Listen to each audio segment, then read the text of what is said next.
Well, hello everybody, and happy 4th of July. I hope everyone's enjoying their day and maybe even shot off a few fireworks. I know I'm a pre, what do you call it? I guess it would just be ejaculating, a pre-firework lating kind of person. Nonetheless, today is a special day, so I am always the transparent kind. This is streaming live, but you can bet your sweet dollar that myself and my guests are not live, but you're more than welcome. One or two of us, or maybe even all three of us, may be on here chatting. But most likely, I'm probably getting high and celebrating the independence of the country. With that said, I do have a couple of guests with me today. They are both from Urban Growers, but this is not an Urban Grower episode. This is focused on the 4th of July. That's our focus. And then the other big focus today is actions speak louder than words. And as I put in a post earlier, America, quite frankly, particularly when we got our independence, we didn't just talk about it. We took action and we gained our independence. And it wasn't necessarily an easy road either. But with that said, I'm going to go ahead and bring on my guest. First, we have Grizz, and next we have King. How are you doing today, gentlemen? All right. How are you? Oh, man. Now that I've gotten that out of the way and all the bullshit that I made listen to beforehand, I'm going to take a few hits. Like a intro on the exhale.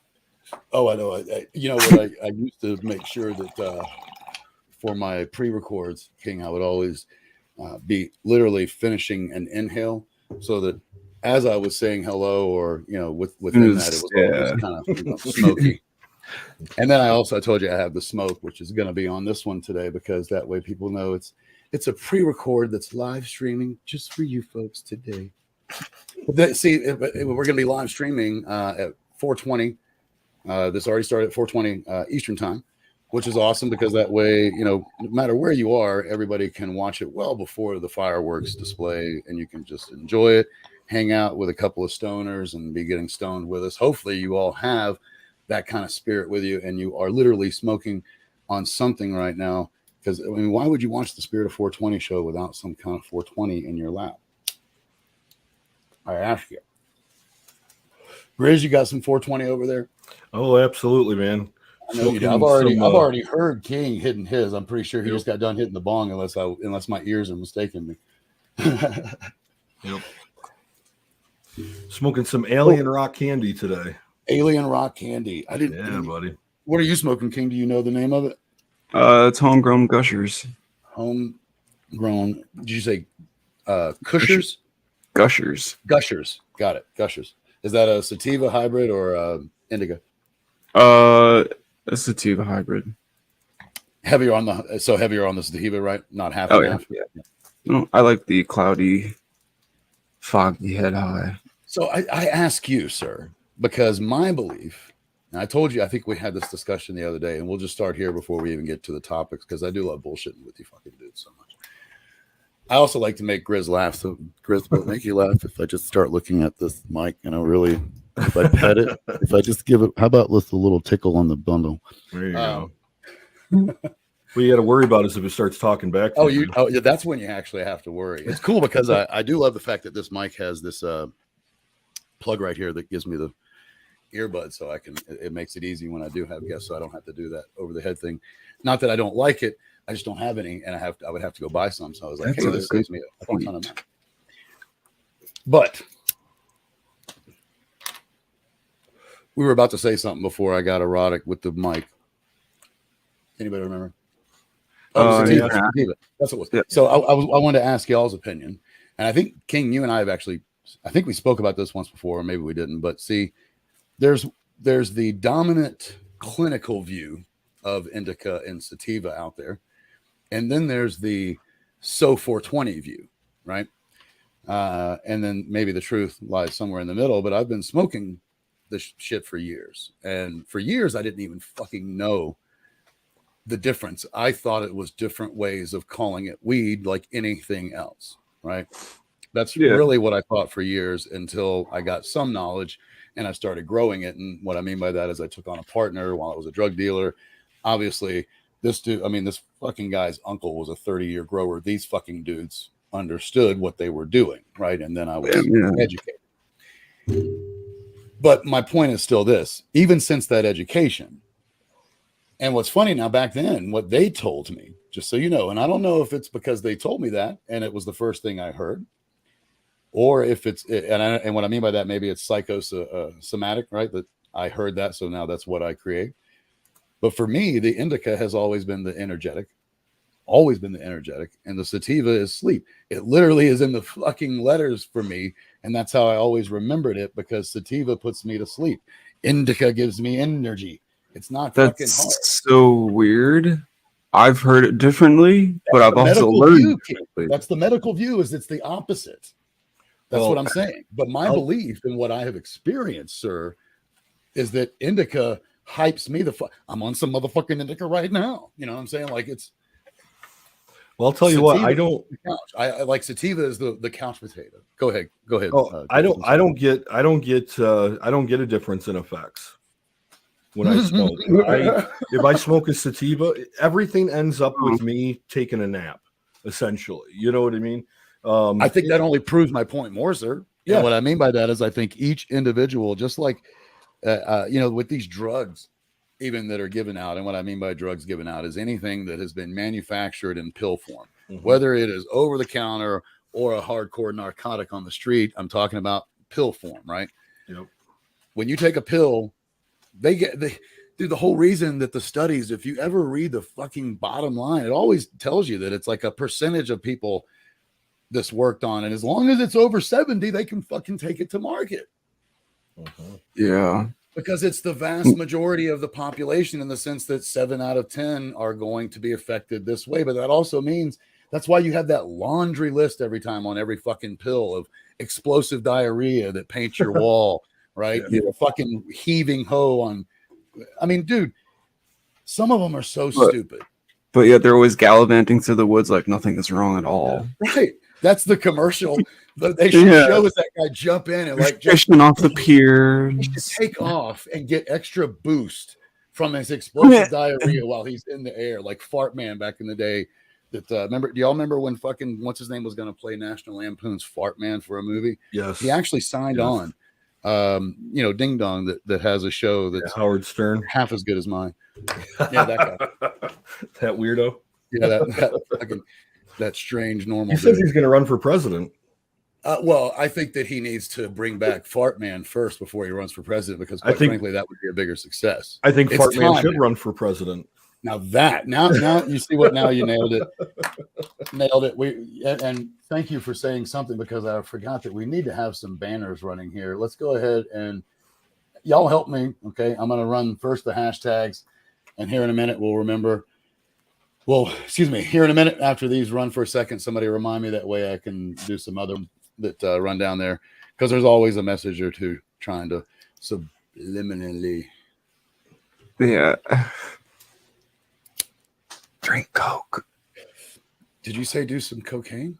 Drink Coke. Oh, drink Coke. Drink Coke. Okay, sorry. One little message. Drink Coke. I think that my brain went where it wanted to go. You hear what you want to hear, right? Yeah, you do. Exactly. You also, what's the word? She calls it man ears. I call it manifest destination. There we go. Manifest destination. I think I said it right. But I think it's funny, because I truly believe if you focus on something, and I'll give you, for instance, I'll just give you one, for instance, because my wife, this was early on, we were not married.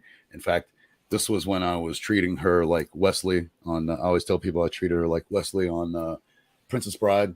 You know, I'm never going to love you. I'm never going to love anybody. There's a wall. It's going to stay that every day. Right. That was, this is early on, because this is like 07. Oh, and I told her, I looked at her and I was like, you can make anything you want happen. It's just up to you and how much you believe it. She's like, no, that's not true. I was like, okay. And so I was like, I will have a $100,000. I will get my first $100,000 base salary job within the next, I think I said 30 days, but I might have said 90. I can't remember. But I gave it a time limit. 2 weeks later, that's all I'll say. 2 weeks later, I got a guy to sign And then not only did the guy sign and literally in contract agree to pay me $2,000 a week, which is 104 a year, right? But part of that was that he had to pay me 800 of it, whatever that percentage is. I think I was at 40%. So 40% of it was paid under the table because his highest paid employee to date was only making 60,000, and he couldn't show on the books that he was paying me almost double that. Wow. Because the guy in question was the guy that referred me to him. True story. So, but nonetheless, I made it happen. Right? It's just believing in it. I mean, that was the first $100,000 base salary position that I ever had, and I told her that it was going to happen. It's all about. It's not just positive, but it's about what you believe. That's why I say focus on positive, because if you focus on negative, it works the same fucking way, right? Have you ever seen anybody in a negative fucking spiral? Like truly seen that? Like my son gets in it, and you know he's getting better, right? But he's only 22, and that's obviously when we do it way more than. So you know this is kind of funny. I'm gonna make this. You're gonna love this segue, gentlemen.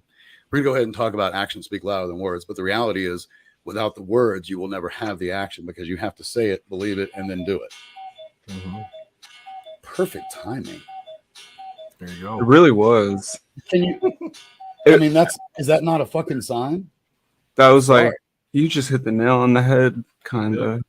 I mean, it is though, right?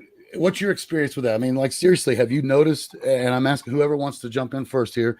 What's your experience on what you end up thinking about the most is what ends up happening to you? So there's two thoughts here that I want you to think about when you answer this.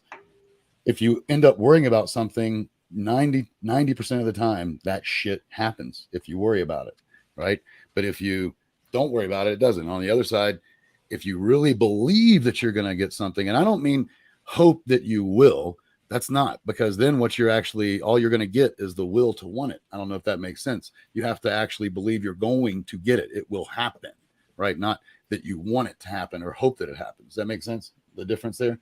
And when you believe like that, how often does it happen? You're more experienced in that, Grizz, because of your background. So, first of all, let me say that this is something that I myself actually struggle with. I have struggled with depression for most of my life, and of course, you know, being a veteran with PTSD, the PTSD didn't help the depression in any way, shape, or form.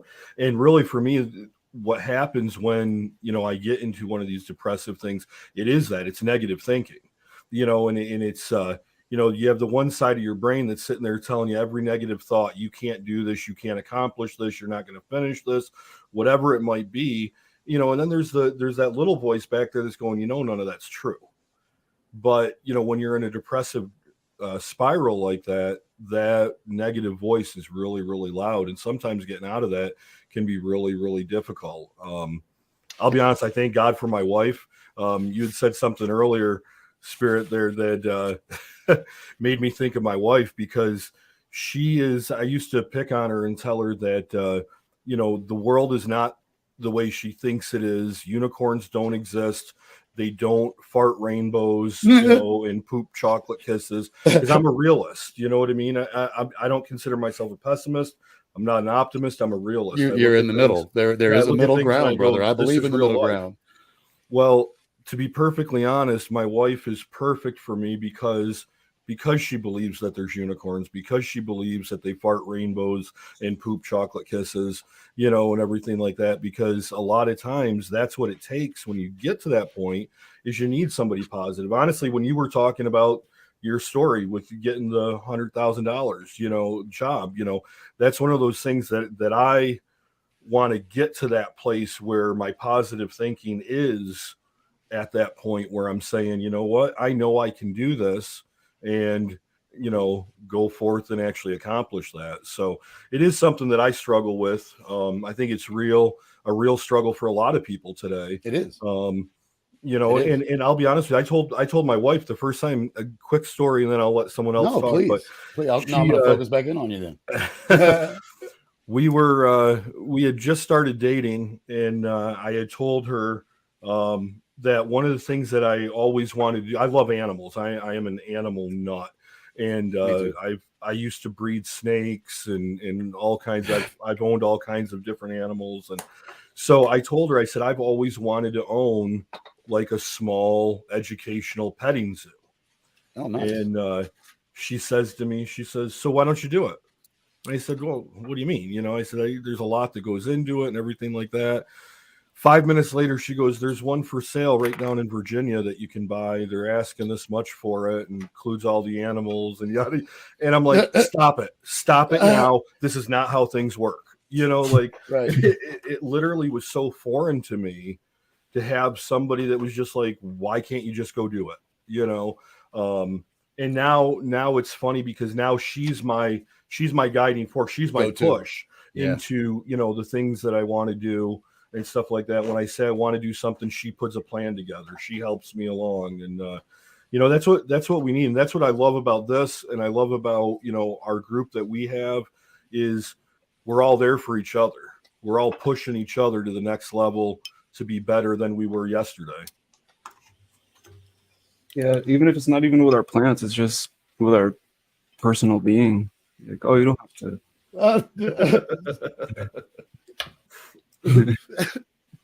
Hey, he zoomed in on me. He's got to zoom in on you too. It's only fair. Well, I mean, yeah, no, it's funny you said because zooming on me. The story I shared this morning. Right now, I might leave. I don't know if you saw. When I zoom in, you can still hear each other, just so you know. Yeah. Everybody hears us. The story I shared this morning, Grizz, I don't know if you saw the depression that got a hold of me pretty quick when I first got out of the military, and she can attest to that. I was like almost 180 pounds, pretty in shape, and then I got out a few years later. I was 115, 120 pounds, just a skeleton, man. Like I had a cane, I had no core strength. I have herniated discs, disc degenerative disease, and some have the same radio or the nerve damage. I don't know. But I had to walk with a cane, and it took me a long time to get out of that hole. And 4th of July is a big trigger because of explosions and the reasoning. Oh, hell yeah. For my PTSD. But if it wasn't for that, I would be a different person. And in a weird way, we were just talking about this the other day. It's a weird thing to think, but I'm glad it happened in a weird way because it wouldn't. That's who I am now. Like that horrible thing that happened to a lot of people changed a lot of fucking people's lives, man. Like, and to have a lot of those people not with us anymore, it sucks. It sucks for those people's families. It sucks for everybody involved.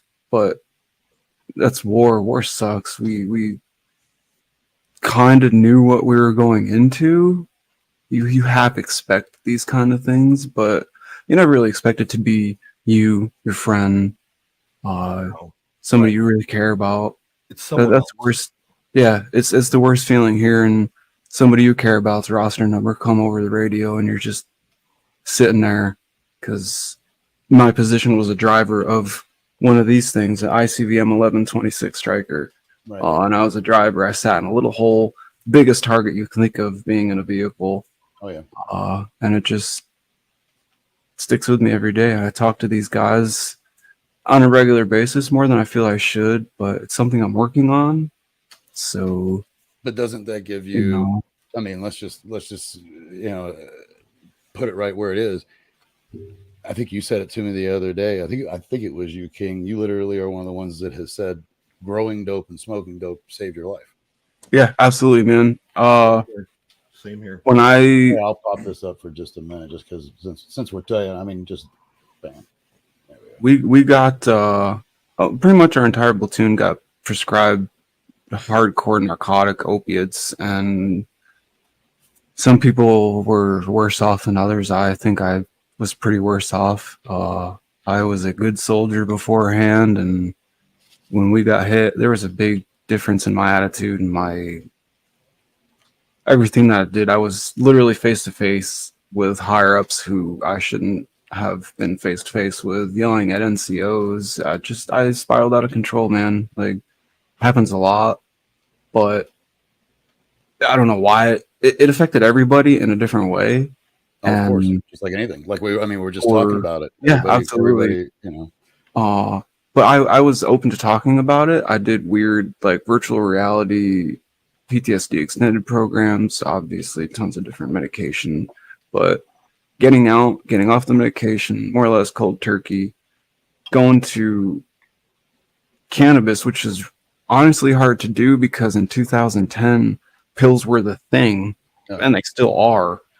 I could have made millions. I could have made tons of money by selling the stuff that I was taking, and just because the VA, they at the time they didn't know what was going on. They were just like, take this, and they still kind of are, and it sucks. Oh yeah.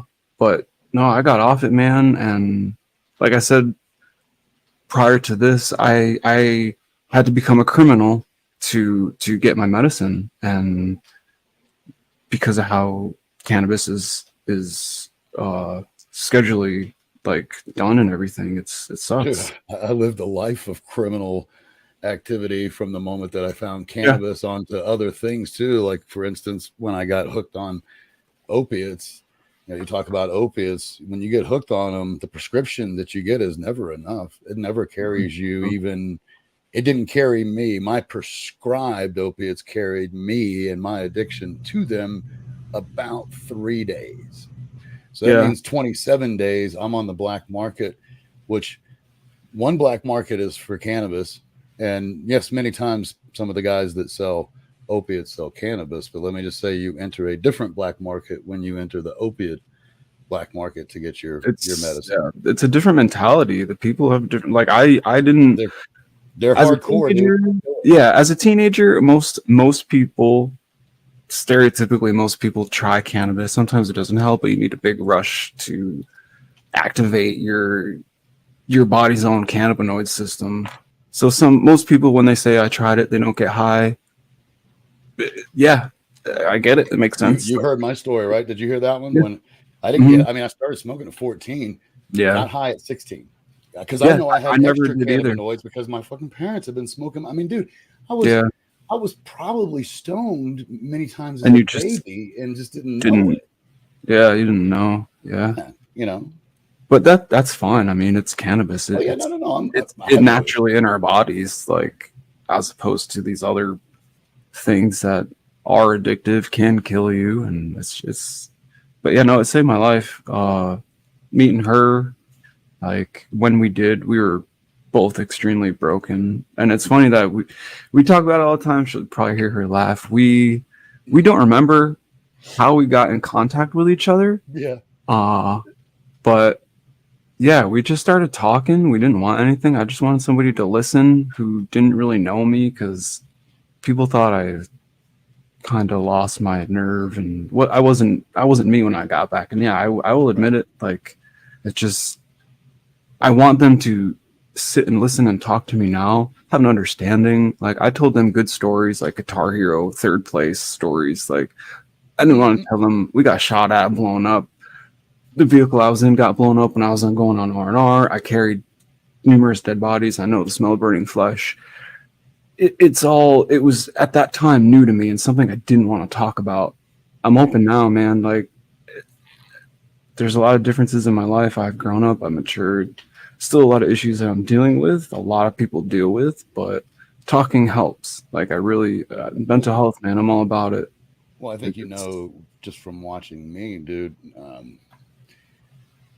I'm guessing one of the things, because I think you said it, but we've text and talked so much, so forgive me if I don't always remember if I've said these things or heard them from you. But for me, the more you talk about it, and on top of that, which has only just come to light in the last 3 months of my life, but when talking to the world about it and letting it go, whether it's only one other person who ever sees it or not, I've put it out there to the world for them to do with whatever they want to, right? Yeah, the first one, go ahead. No, I was just gonna say the more I do that, the easier it becomes to deal with the things that I'm talking about. Like they they become, and some people are like, well, you're really callous about these subjects. No, I've just talked about them so fucking much that they no longer hurt. They're no longer painful. They're now, I can just talk about it and have a conversation instead of being like, you know. Yeah, there are times, there are Oh yeah, I still do. days that are very emotional, obviously. Absolutely. But, you know, after so long of dealing with them, you learn different things. You don't want to avoid things because that in itself becomes a problem. And I did that for a long time. And just avoid everything, everybody. But that's not healthy. Like, that's the big issues, the mental health. Like, you got to talk about it. Like, I get people that thank me because I gave the professionals back in 2009 when I first diagnosed with PTSD the tools now in the future to help other people. So people just thanked me. They talked to me. I'm not a professional by any means, but I'm able to talk through experience. It's a learning thing. Like it. Yeah. And that's what I meant by my sister. And only this is that she had a cleft lip and palate, and the procedure that the guy developed for her particular, this doctor was renowned already. He was renowned specifically in the field of cleft lip and palate, right? But the procedure that he developed, this new one that he even patented, first one was my sister. So her surgery was filmed, right, and shared with students because it was the learning. I mean, like that's you know, to me, it's the same kind of thing. It doesn't matter, you know. I shouldn't say it doesn't matter. That's not my words. What I mean is it's, you know, it helps it become something that is, again, less painful when you know other people are learning from your strife or your situation or your suffering or whatever, right? You know, the specific is. I don't know if that makes sense, but it makes it help. No, it does. Once you realize, because a lot of it, I think, is people don't want to admit, yes, this hurts, and or other people are going through it too. Like it's a denial kind of thing, and there's those steps in any type of grief or anything. There's always steps. You have the 5 steps, the 5 emotional fuck yous.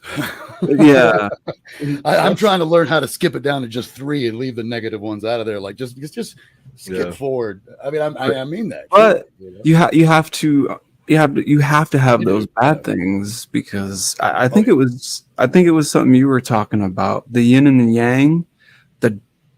You have to have that little bit of negative in the big positive, because it's and even in real life, negative, positive, like it's just the opposites attract. I had it.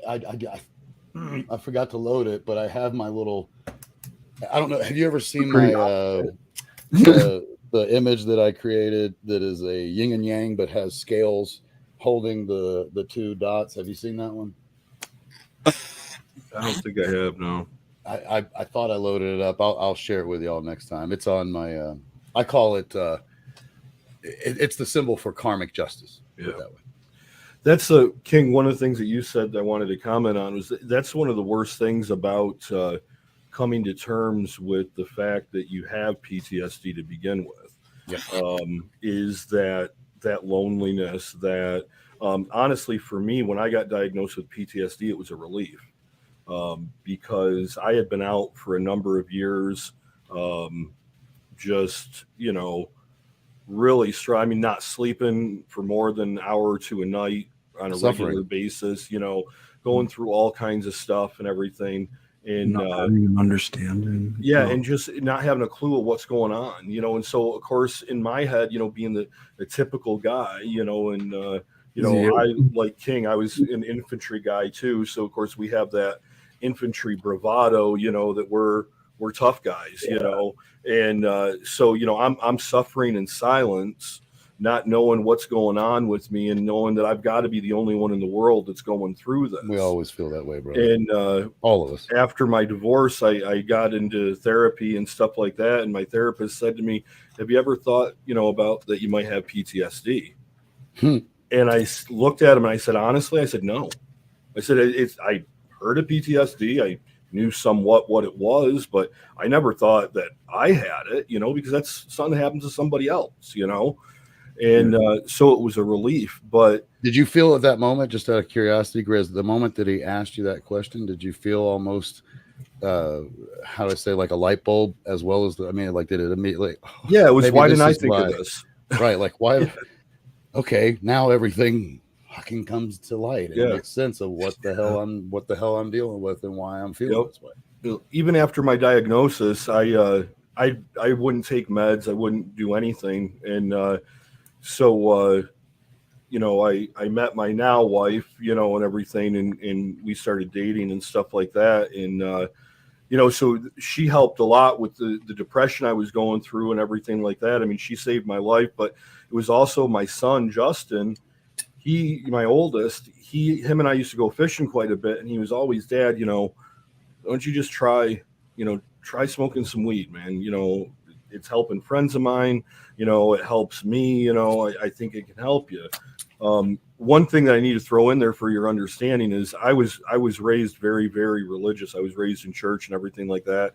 I actually have a degree in theology, and I was a pastor for many years.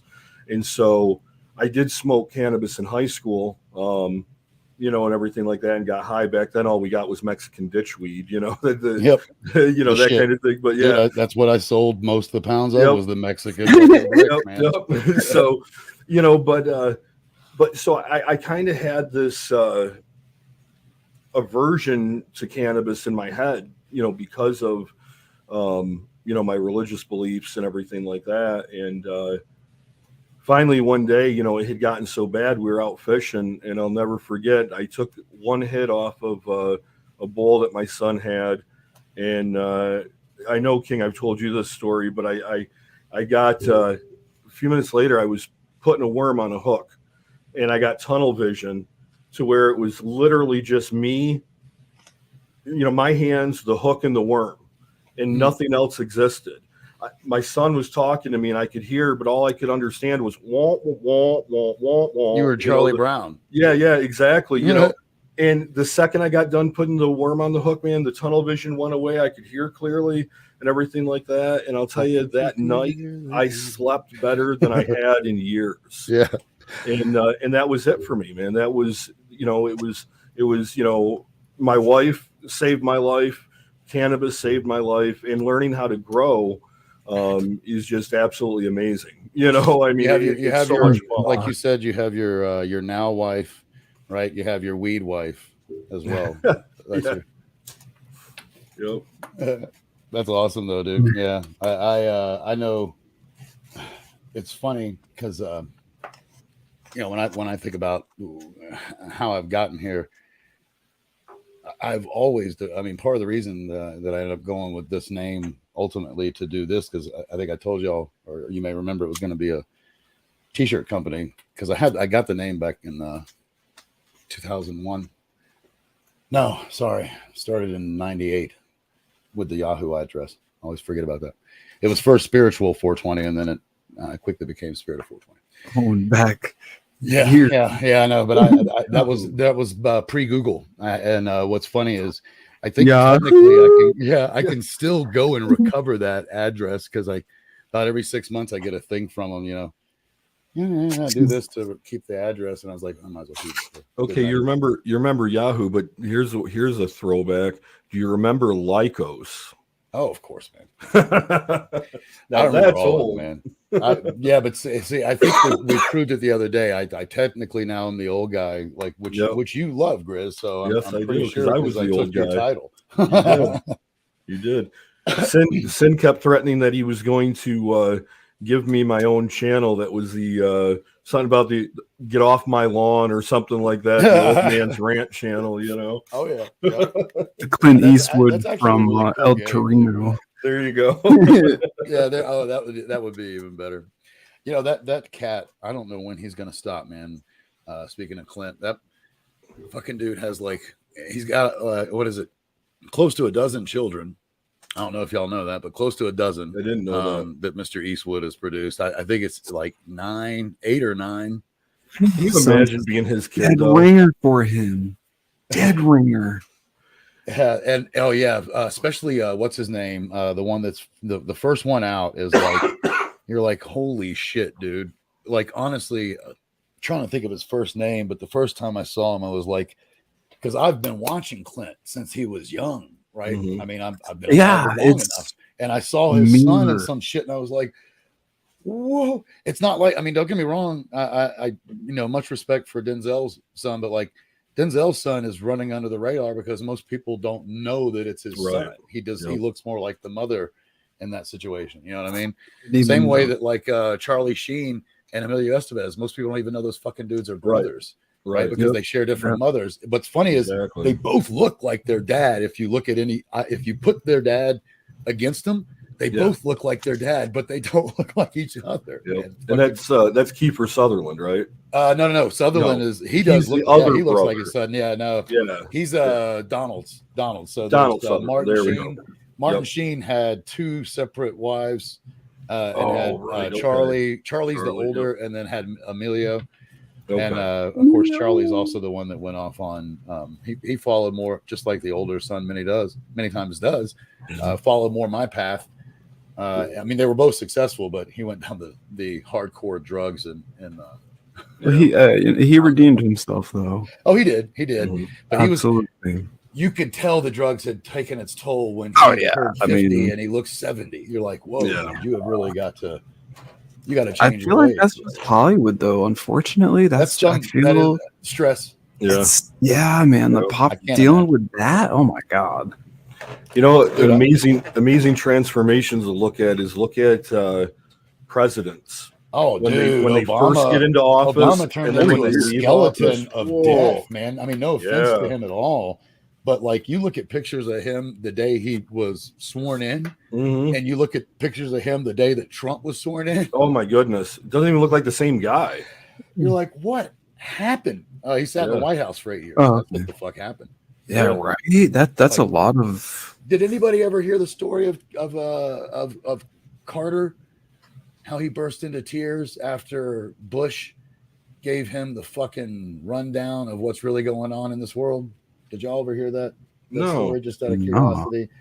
I'm almost positive this is documented. You can look it up, but I believe I will get everything right here. But if y'all remember, Papa Bush was not only ex-military, but he was head of the CIA. Head of the CIA, yep. And as head of the CIA, he went in shortly after. I think within the first 100 days. Within the first 100 days, I'm pretty sure that this happened. That might be incorrect, but I believe it was that early, because that's always that monumental time, right, for a president, the first 100. So I'm pretty sure it's within the first 100. He goes into the office, just him and Carter. And when he came out, it is said and witnessed that Carter was like had his head in his hands, just in tears. Wow.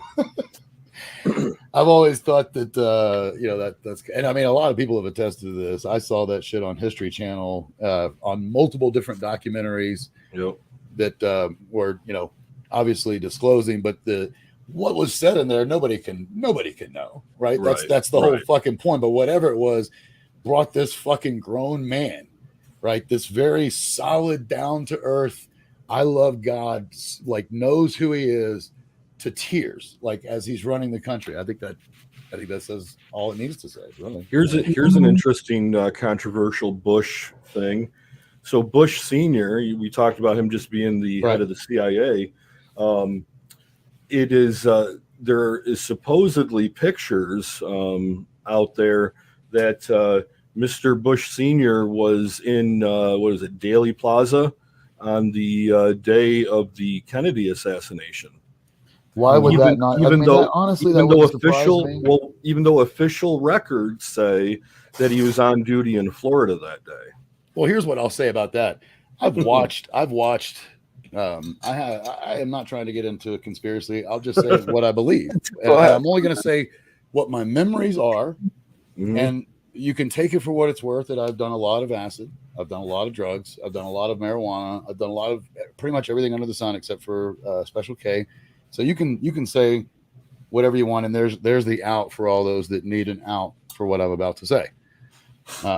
But when I was growing up, what you saw, number one, the footage that was seen when I was growing up is different than the current footage that is online and called the what is it? There's a Zapruder. Yeah, thank you. I fucking hate that word, dude. There's some words I just don't say well, so that's why I look for somebody. Yeah.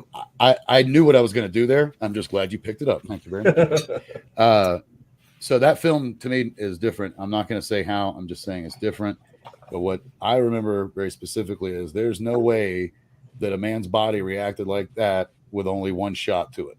Period. And there was no way that that shot was. And when I say that, there was multiple angles due to body reaction from the bullet, period. And there is some serious, all I will say is I have serious question marks about all of it, because the one thing I do not believe at all is the fucking story that we are being told by the government, period. No offense to anybody. And I'm not trying to say I'm some conspiracy theorist. I don't have theory on it. I don't run a fucking program on that shit. I'm just saying I don't believe the government because it doesn't fucking make sense. And when something doesn't make sense, I don't believe it. Period. Right. It's got to be, I mean, I have to be able to see it with these and process it with this. Even on drugs, let me just say that even on drugs, I should be able to process that and come to a common ground of this makes